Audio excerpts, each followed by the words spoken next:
everybody. How are you doing today? Happy Mother's Day. It's Sunday, it's May Gray, and today is Mother's Day. And I wanted to take a moment to talk about Mother's Day and Mother's Day mixing it with May Gray and what does that mean for you and how is your day going. We had a Zoom group the other day and we talked about a little bit of the highs and lows of May Gray and how it makes us feel, as well as the fact that Mother's Day falls in May Gray. And as many of us know, about 80% of the people diagnosed with brain tumor diagnosis are female. And so a lot of that is probably related to our hormones. It's very odd that we all have this connection. We live in different states and different cities, but somehow we're very much more prone to get this than our fellow males of the world. So that puts a lot of pressure on us, especially if you are a mother, to know that you have to carry the weight of this diagnosis. So for moms out there with little children, I know you get diagnosed with a condition like this, and I imagine instantly your fear is, will I be around to see my children grow up? Will I still be healthy and able and willing to care for them, to raise them? Will I have the energy to put up with them and just be a good mom? I hear you, I see you, and I thank you for being the warrior that you are and powering through, I'm sure, what are many fearful and difficult days. For some of you moms, you might have older children who maybe don't quite take the time to understand what you need, what you really do struggle with, what your fears are, what your anxieties are.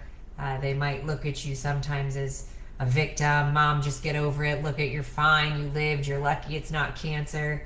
A lot of us have heard a lot of hurtful words sometimes as a mom with this condition, and we just wish our older kids would understand. I want you to know that I hear you and I stand with you, and I do understand, and I hope that you have a lot of love and support today from your family on Mother's Day. And there's a large group of us women who get diagnosed with this condition before we even have the opportunity to start a family and have children. And we're on this journey knowing that we can't risk pregnancy because we're just not able to. Our diagnosis has us maybe at stage 4 cancer, or is reoccurring and maybe hormone related, and we just can't take that risk. So I want you to know that I see you and I hear you and I stand with your fears and concerns and your sorrow of having to kind of mourn the loss of a family that you thought maybe you would have, that you don't get the opportunity to have. That really sucks. There are a lot of women just generally who are not able to have children, and they were, not fertile, and that was a hard enough mourning process, and then all of a sudden you get diagnosed with a condition like this as well, and you have to kind of live with knowing that you're monitoring a brain tumor while also not really being able to have a family and fulfill the life that you hoped to have. That sometimes can be heavy-hearted, and I see you and I hear you and I send you hugs, and I feel for you. And then there's a good handful of us who don't get the opportunity to spend a day with our mom because they've passed on and they're no longer with us, and that too is very heavy-hearted, and it sucks. And we have to, really enjoy and remember the good times and use Mother's Day as an opportunity to kind of share the fond memories we have with our mom. And there's also a lot of people whose moms aren't close by. They don't live in the same city or the same state, or for some, even the same country. And so you have to just kind of enjoy the day from a distance, and hopefully with Zoom and FaceTime Live and WhatsApp and all of these things where you can connect, that you have the opportunity to share and connect with your mom. So being a mom is quite a big job. Everybody knows it's not something I ever took on. I am not a mother, although I am a really like to toot my own horn and say I'm a really good auntie. I do love kids and I enjoy my time with them, but motherhood was not something I ever took on.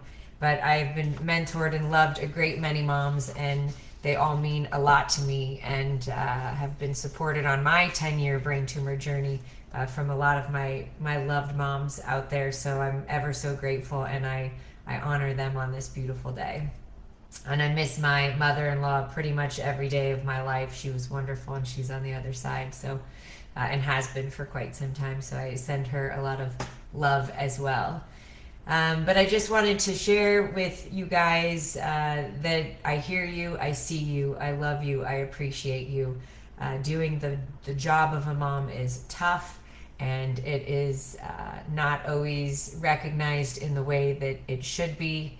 And I can't even imagine the stressors that you feel when you're diagnosed with a brain tumor and you still have to either raise your family or miss your family. It's just a tough journey. And so it's May Gray, and it is a month for us to really make ourselves aware of what this condition has done to us, how it changes our lives, what it makes us focus on, why we shift our priorities, what we worry about, and how we're going to manage it all. So for May Gray, as many of you guys probably know and have heard, if you follow me, if you read my newsletters, if you're on my mailing list, you know that I'm making noise. 10 years ago, I didn't even know May Gray existed when I was first diagnosed. It took quite a few years, probably until my craniotomy, or when I knew I had to have my craniotomy, that it really started to register what May Gray was and why bringing awareness to the cause is so important. Only about 3% of all the funds raised in cancer research goes to brain cancer, and that's really kind of sad.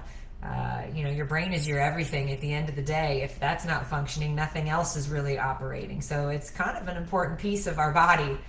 And I would really like people to feel more comfortable coming out about their condition. We do look normal.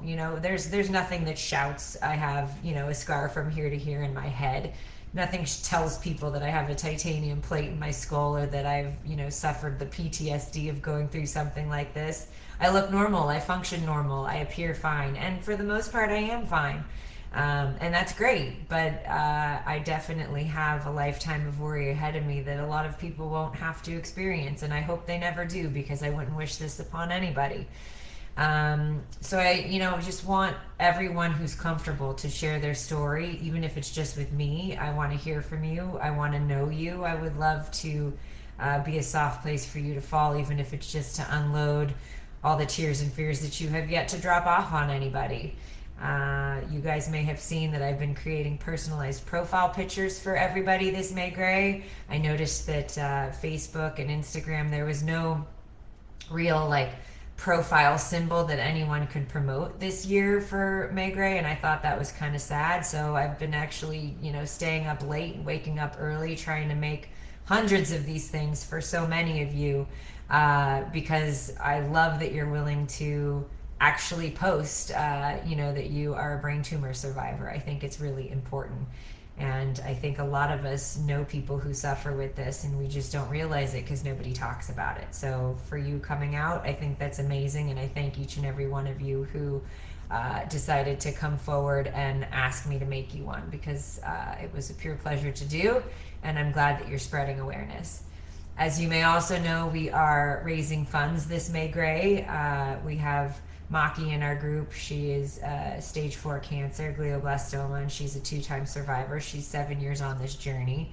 And we're trying to raise money for the Ivy Brain Tumor Center, which is in Arizona. And the actual race that we're doing is not until end of October of this year, but we're raising funds in May Gray, Maki May Gray project, to really just, start building the funding now for her, and hopefully have one of the biggest donations that they've ever seen. I just think it would be so wonderful if we all put our heads together, and, every $5 counts. And if we raise enough to just truly make a difference, how very good that will feel for all of us. As you know, I'm wearing gray.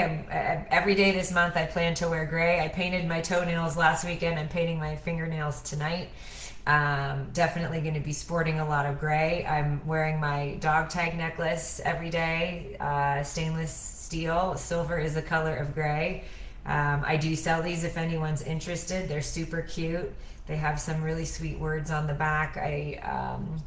made them quite a while ago, and everyone in the group has really liked them, and a lot of people bought them. And so if you want one, just let me know. I'm happy to send one to you. And a lot of us are, I got a tattoo, it's on my ankle. I am with this group every day. It really has become a real place of calm and comfort for me to be here, to be in this companion world, to be meeting new people every day, and just bonding in ways that it's a sisterhood, it's a brotherhood, it's bonding in a way that others just don't understand.